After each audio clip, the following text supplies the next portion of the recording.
Good morning! Good morning! Welcome back sa aking channel.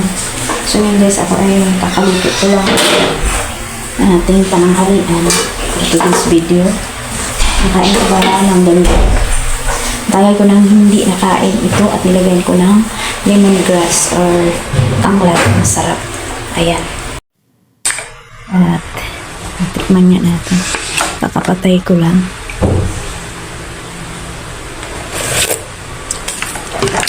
Masarap kasi lasang-lasa yung tanglad at yan, lasa yung tanglad at yung talbos ng sili. Ay, sarap.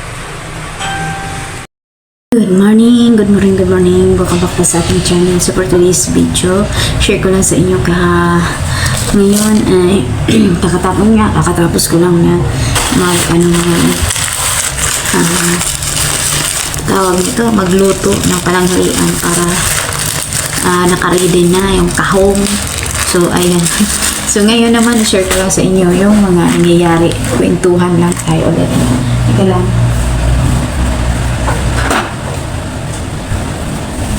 So ayan mga kapatid, pero bago dyan, maraming salamat po sa inyo mga nanood.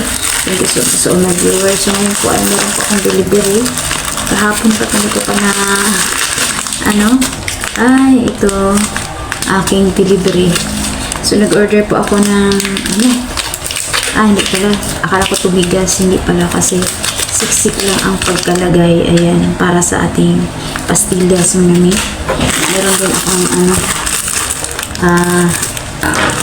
kasi lang yung aking wrapper na ang balot. Ayan, sa aking pastillas minsan pulburon.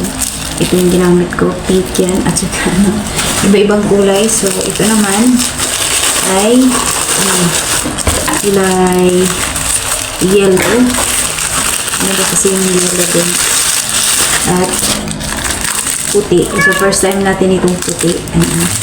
Pwede natin pang wrapper sa pulburon. Ayan.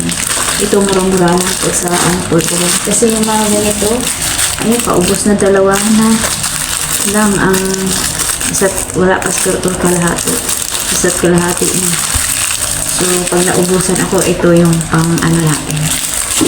So, ayan lang naman. At gupitin ko siya mamaya pag may time. So, ayan. So, kahapon, akala ko walang pasok pala yung isang anak, yung babae. So, hindi siya nakapagtinda. Yung lalaki, akala ko din walang pasok. Akala ko mag-dinner sila. So, yung lalaki pala may pasok. Ngayon, ang kanyang paninda ay 6 na piraso na ubos. 190 ang dinala na piraso. 190. 180 pala. 180 piraso. Tapos, naubos. Nabawasan ng 6. Kaya 174 po. So, ito po yung kanyang benta. No? So, ayun. Thank you Lord at hindi ko inasahan. Salamat. At ayan. Meron naman, ang ginawa ko ngayon, 1 kilong ganito. Naabot siya ng 200 na peraso. Kaya, kayo na mag-compute. At, minsan nalalagyan natin ng ganito, cookies and cream. And, yan po, mga nakakatuwa lang at may sara ako sa Lord. Napakabuti ang Lord na sa ating mga buhay. Na minsan, hindi pa natin nakikita yung mga maliit. Kasi yung mga titig natin, yung mga problema, po. So, ayan. At nakabenta pa rin ako kami kahapon. So, ayan. Ang binibigay ko sa mga anak ko, 30% sa kanilang benta pa rin. Meron naman sila, ba, pag 500 times 30%, meron na silang 150. So, para, hindi ko na iniisip yung tubo ko. Kasi yun yung pangbaon ko sa kanila, nag-i-effort naman sila ng muna, kaya 30%. So yung tubo ko napunta sa kanila, meron na ako kaperanggo, minsan kulang pa. Mahalaga ay nakakabili ulit tayo ng ingredients. Yun po yung mahalaga sa akin. Tuloy-tuloy lang, pag may pasok, pagparipan natin na lagi pong bigyan tayo ng lakas ng Diyos. Lagi sa akin sila sa pagtitinda, sa paggawa. Hindi magre-reklamo, kundi magpapasalamat tayo kahit minsan iabot ako ng alas 12 sa pagbabalot pag dumating yung time na 2 o'clock, ayan, na madaling araw, pero salamat sa Lord, po, kasi kahit papaano, ayan. So, yan lang mga ang aking share for today's video. Maraming salamat sa inyong panonood at Yun na ang update. Ako'y maagang nagising ngayon. Kaya maaga akong nakapagsimula ng luto ng pananghalian. So, naka-almusal na. Meron pang pananghalian. Ito yung almusal ko ngayon. Diba? Thank you, Lord.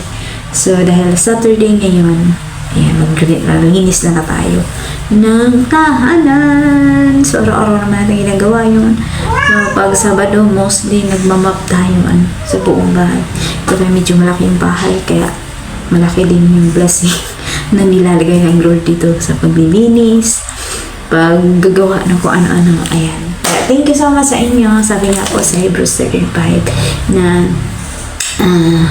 hindi tayo iwan, hindi tayo pabayaan ng Lord. Kaya patuloy lang, kapit lang sa Kanya. Minsan kahit nakakapagod, parang nanghinawa tayo, kapit lang tayo sa Kanya. Siya po ay nagbibigay sa atin ng restoration sa ating mga buhay. Ayan. God bless po. See you my next vlog.